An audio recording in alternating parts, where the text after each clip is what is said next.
언젠가 한번 소개를 한 적이 있는 시입니다. 참 마음에 와닿는 시인데 에드원 마크엠이라고 하는 사람의 원이라고 하는 아주 짧은 시입니다.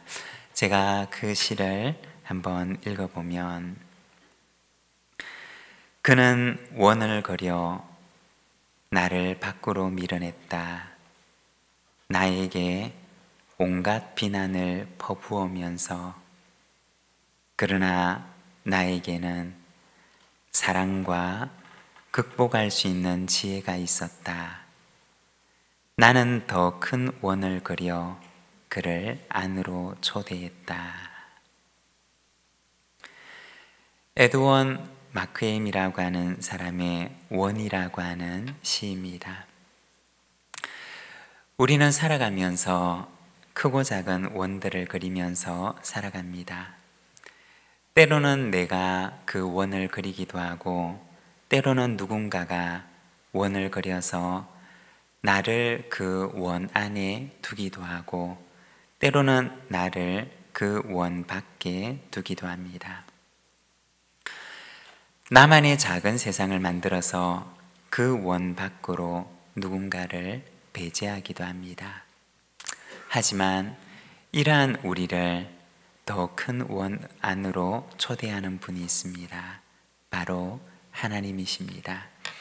하나님께서는 오늘도 우리에게 말씀하십니다. 조금 더 큰 원을 그릴 것을 말씀을 하십니다. 하나님의 사랑을 닮은 조금 더 큰 원을 그려서 그 안에 많은 이들을 품을 수 있는 저와 여러분, 우리 부산진교회가 되기를 소망합니다. 하나님께서는 우리를, 그리고 우리 부산진교회를 하나님의 사랑의 도구로 귀하게 사용하여 주실 줄로 믿습니다. 우리 지난주에 있어서 오늘은 우리가 요나서 1장 말씀을 통해서 하나님의 선교, 하나님의 백성이라는 제목을 가지고 우리가 이 말씀을 함께 묵상하고자 합니다. 오늘 우리가 읽은 말씀에서는 하나님께서 주셨던 말씀에 순종하지 않고 하나님을 피해서 멀리 달아나는 요나 선지자의 모습을 보여주고 있습니다. 3절의 말씀을 보면, 그러나 요나가 여호와의 얼굴을 피하려고 일어나 다시스로 도망하려 하여 욥바로 내려갔더니 마침 다시스로 가는 배를 만난지라. 여호와의 얼굴을 피하여 그들과 함께 다시스로 가려고 배삭을 주고 배에 올랐더라. 여기에 보면 다시스로 도망하는 선지자 요나의 모습을 보여줍니다. 하나님께서는 이 요나에게 말씀하시기를 너는 저 큰 성읍 니느웨로 가라고 하셨지만, 그러나 오늘 말씀에 보면 하나님의 말씀을 들었던 요나가 택한 것은 바로 다시스였습니다. 다시스는 어떤 곳이냐? 하나님께서 말씀하셨던 곳과는 정반대 방향에 있는 곳이었습니다. 니느웨는 동쪽에 있었지만, 그러나 요나가 가려고 하는 다시스는 서쪽에 있었습니다. 하나님께서 말씀하셨던 니느웨는 육로를 타고 가야 하는 곳이었지만, 그러나 다시스는 배를 타고 바다를 통해서 가야 하는 곳이었습니다. 이 다시스라고 하는 곳은 지금으로 따지자면 스페인 땅에 해당되는 곳인데, 이스라엘 땅에서 보게 되면 서쪽으로 가장 먼 곳, 땅 끝에 위치해 있는 도시가 바로 그곳이었습니다. 그는 욥바로 내려가서 배를 타고 서쪽으로 가려고 마음을 먹는데, 이 다시스까지 가기 위해서는 먼저 배를 타고 소아시아를 거쳐야만 합니다. 그리고 그리스가 있는 해변을 지나야 하고, 그리고 지금의 이탈리아인 로마를 지나가야 합니다. 그리고 거기에서도 한참을 더 가야지 되는데, 스바나 지역, 지금의 스페인 땅에 해당하는 그 스페인 땅의 땅 끝에 있는 도시가 바로 다시스였던 것입니다. 왜 그랬던 것일까요? 요나서 4장 1절과 2절의 말씀을 보면 요나가 하나님을 향해서 말하는 모습이 등장하는데 이렇게 이야기를 합니다.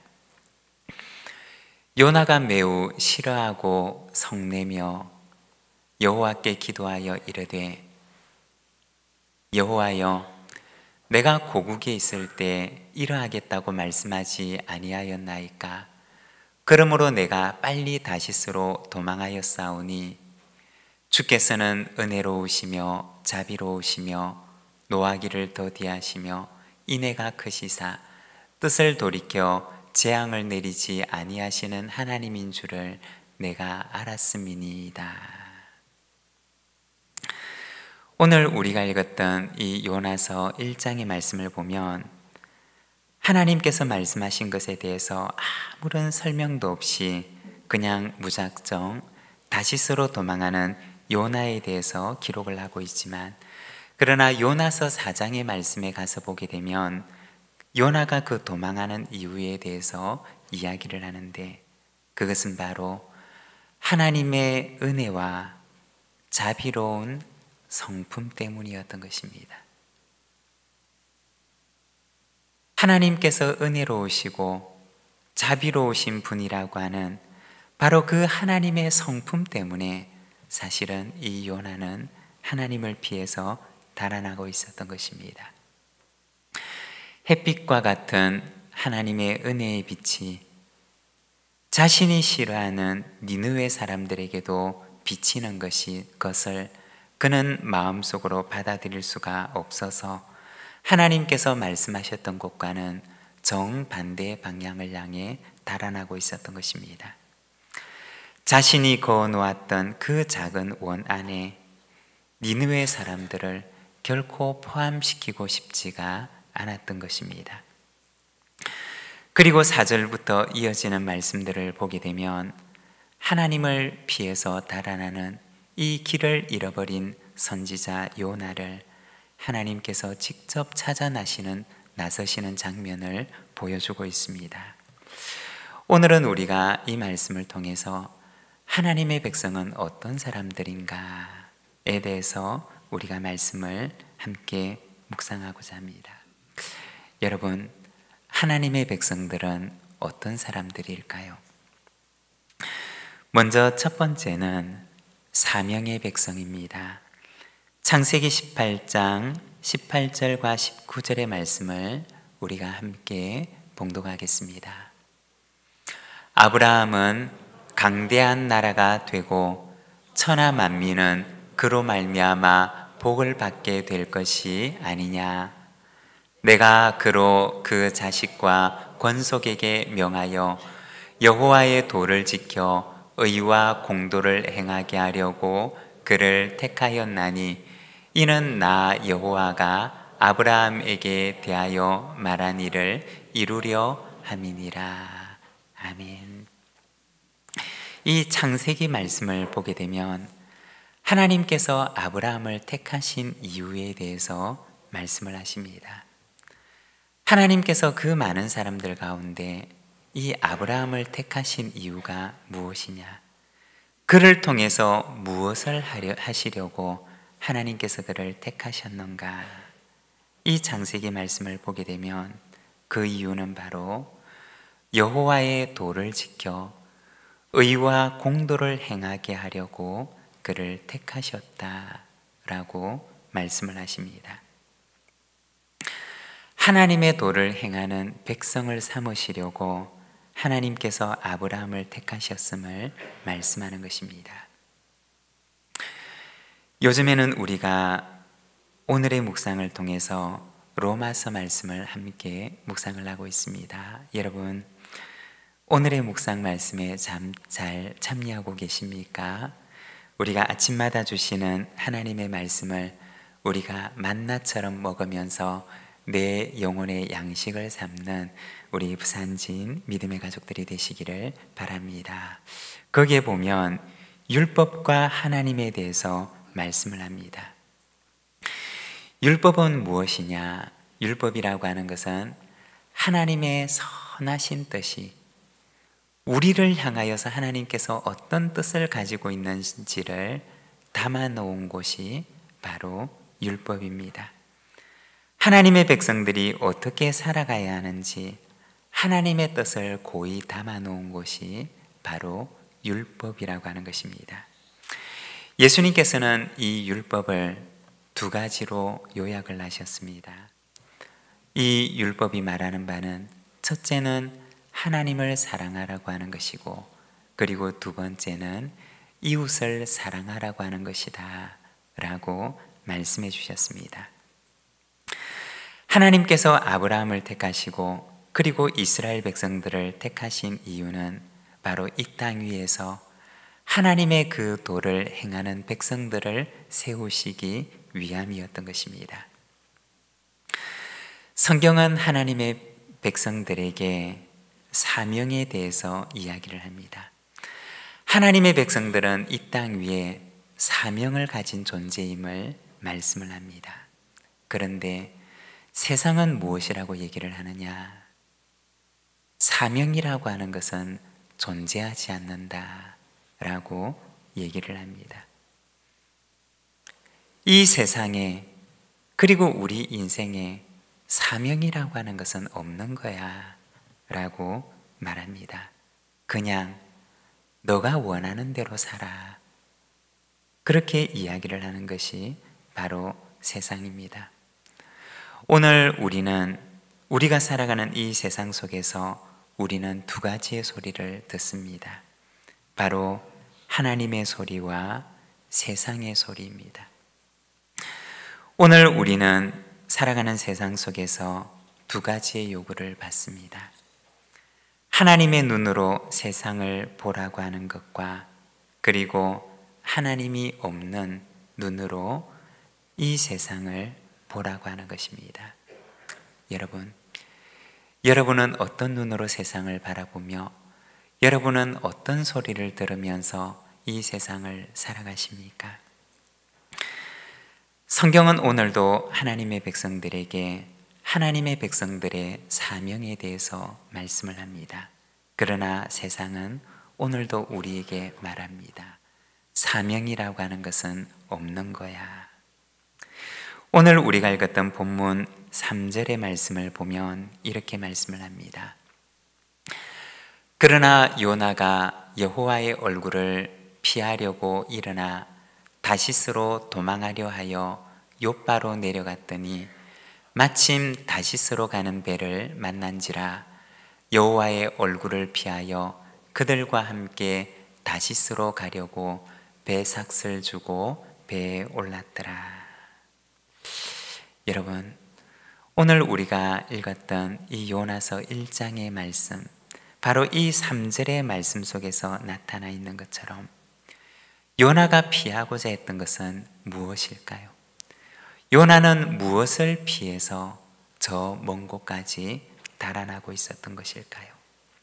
그것은 하나님께서 그에게 주셨던 사명이었습니다.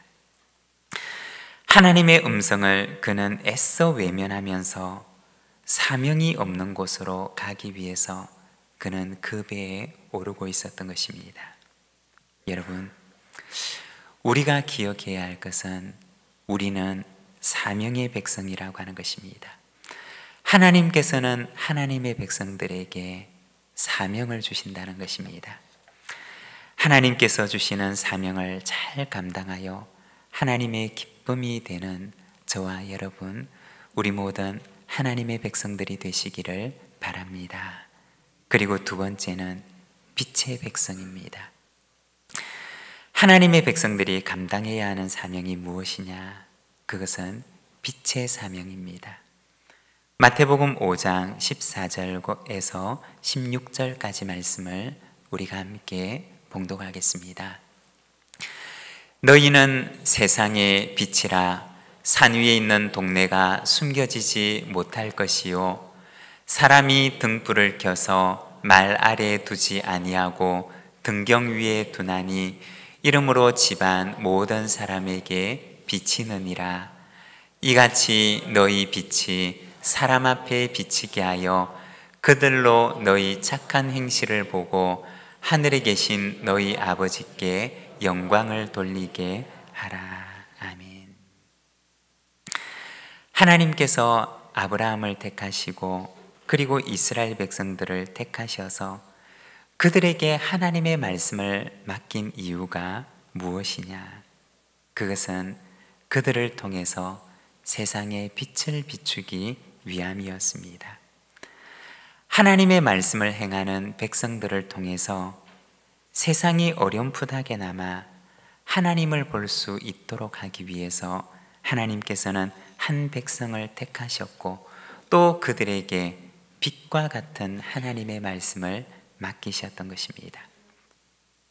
이처럼 하나님의 백성은 바로 빛을 맡은 빛의 사명을 가진 백성이라고 하는 것입니다.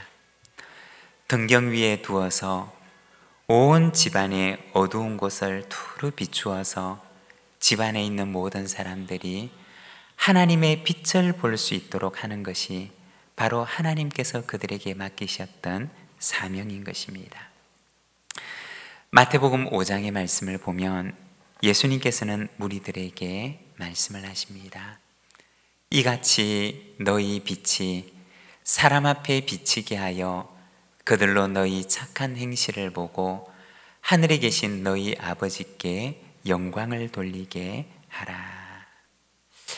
예수님께서는 바로 무리들에게 빛의 사명, 너희의 그 착한 행실을 보고 세상 모든 사람들이 하늘에 계신 너희 아버지께 영광을 돌릴 수 있도록 너희는 너희들의 빛을 사람들에게 비치게 하라고 말씀을 하셨던 것입니다. 그런데 오늘 우리가 읽고 있는 이 요나서 1장의 말씀을 보게 되면 이 요나는 그 빛의 사명을 거절합니다. 죄와 어둠으로 가득한 니느웨로 가서 하나님의 의와 하나님의 사랑과 하나님의 용서의 빛을 비추는 것을 거절했던 것입니다. 하나님께서는 그 빛을 비출 것을 말씀하셨지만 그러나 요나는 이 빛의 사명을 거절합니다. 그런데 우리가 조금 더 정확하게 이 요나서 말씀에 대해서 이야기를 하자면 이 요나는 빛의 사명을 거절했던 것이 아니라 빛의 사명을 감당할 수 있는 하나님의 사람으로 아직 준비가 되어 있지 않았던 것입니다. 오늘 우리가 읽었던 본문 말씀 8절과 9절의 말씀을 보면 이렇게 말씀을 합니다. 무리가 그에게 이르되 청하건대 이 재앙이 누구 때문에 우리에게 임하였는가 말하라. 내 생업이 무엇이며 내가 어디서 왔으며 내 나라가 어디며 어느 민족에 속하였느냐 하니 그가 대답하되 나는 히브리 사람이요 바다와 육지를 지으신 하늘의 하나님 여호와를 경외하는 자로라 하고. 여기 보면 배 위에서 요나의 신분을 묻는 사람들에게 요나는 대답을 합니다. 나는 히브리 사람입니다. 나는 바다와 육지를 지으신 하늘의 하나님 여호와를 경외하는 사람입니다. 여러분, 요나의 이 대답을 듣고서 어떠하십니까? 정말 요나는 자기 자신을 바르게 소개하고 있는 것일까요? 정말 요나는 자기 자신을 사람들에게 진실되게 소개하고 있는 것일까요? 요나는 자신을 소개하기를 나는 바다와 육지를 지으신 하늘의 하나님을 경외하는 사람입니다 라고 이야기하지만 그러나 요나의 삶을 보게 되면 요나는 자신이 입으로 말하고 있는 그 진술과 자신이 실제로 살아가고 있는 삶의 방식은 전혀 달랐습니다. 입으로는 하나님을 바다와 육지를 지으신 분이라고 이야기를 하지만 그러나 오늘 요나는 어떻게 하고 있느냐? 그는 바다 끝에 가면 하나님의 눈을 피할 수 있으리라고 생각을 하고 하나님의 눈을 피해서 멀리 달아나고 있었던 것입니다. 입으로는 하늘의 하나님이라고 고백을 하고 있지만 그러나 그의 삶으로는 하늘 아래의 모든 백성들이 하나님의 백성이라고 하는 사실을 그는 거절하고 있었던 것입니다. 입으로 그는 하나님을 경외하는 자라고 말하고 있었지만 그러나 그의 삶으로는 하나님의 말씀에 순종하지 않고 하나님께서 말씀하셨던 것과는 정반대의 길을 향해서 걸어가고 있었던 것입니다. 정확하게 얘기를 하자면 요나는 하나님께서 주신 사명을 거절하고 있었던 것이 아니라 하나님께서 주신 사명을 아직 감당할 수 있을 만한 준비가 되어 있지 않은 사람이었던 것입니다. 하나님께서는 먼저 말씀을 주십니다. 그리고 나아가서 그를 준비시키기 위해서 이 요나를 찾아가고 계십니다. 4절의 말씀을 보면 여호와께서 큰 바람을 바다 위에 내리시매 라고 말씀을 합니다. 하나님께서는 큰 바람을 바다 위에 내리시고는 이 길을 잃은 선지자, 아직 하나님의 말씀에 하나님께서 주신 사명을 감당하기에는 준비되어 있지 않은 선지자 요나를 찾아가고 계셨던 것입니다.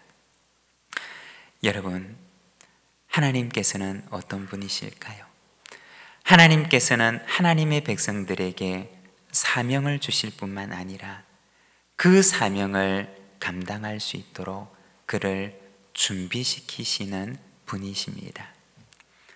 아브라함에게 있어서도 그리하셨고 이삭도 그리하셨고 야곱에게도 그리하셨고 또한 요셉에게도 그리하셨습니다. 모세도 역시 마찬가지였습니다. 모두가 준비되지 않은 사람이었지만 그러나 하나님께서는 먼저 그들에게 사명을 주셨고 그리고 그 사명을 감당할 수 있도록 하나님께서는 그를 준비시켜 나가셨던 것입니다. 하나님께서는 오늘도 우리에게 사명을 주십니다. 그러나 그것이 끝이 아니라 그 사명을 감당할 수 있도록 하나님께서는 오늘도 우리를 준비시키고 계신다는 것입니다.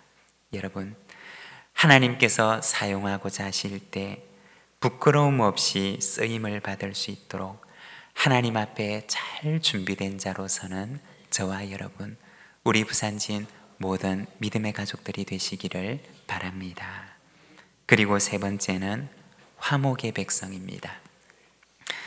하나님의 백성을 통해서 하고자 하시는 일이 무엇이냐? 바로 화목입니다. 하나님과 화목해 하는 일을 바로 하나님께서는 하나님의 백성들에게 맡기시는 것입니다. 화목이라고 하는 말은 성경에 나오는 말들 가운데 가장 중요한 단어 가운데 하나입니다.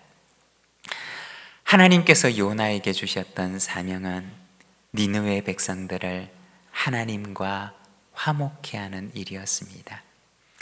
죄를 떠나서 하나님과 화목을 이루고 이웃과 화목을 이루는 삶을 살아가도록 하나님께서는 이 요나를 보내셨던 것입니다. 여러분, 선교란 무엇일까요? 그것은 이와 같이 화목의 삶을 향하여 초청하는 것입니다. 하나님과 화목을 이루고 또한 이웃과 화목을 이루는 이 화목의 삶을 향하여서 초청하는 것, 그것이 바로 선교라고 하는 것입니다. 사랑하는 여러분, 우리는 사명의 백성입니다. 빛의 사명을 가진 백성이며 또한 화목해 하는 사명을 가진 백성입니다. 준비되지 못하여서 언제나 하나님의 얼굴을 피하여서 도망하는 자가 아니라 하나님께서 쓰시고자 하실 때는 주님, 제가 여기 있습니다, 나를 보내소서라고 하는 고백을 가지고 하나님 앞에 나아가는 우리 부산신 모든 믿음의 가족들이 되시기를 바랍니다.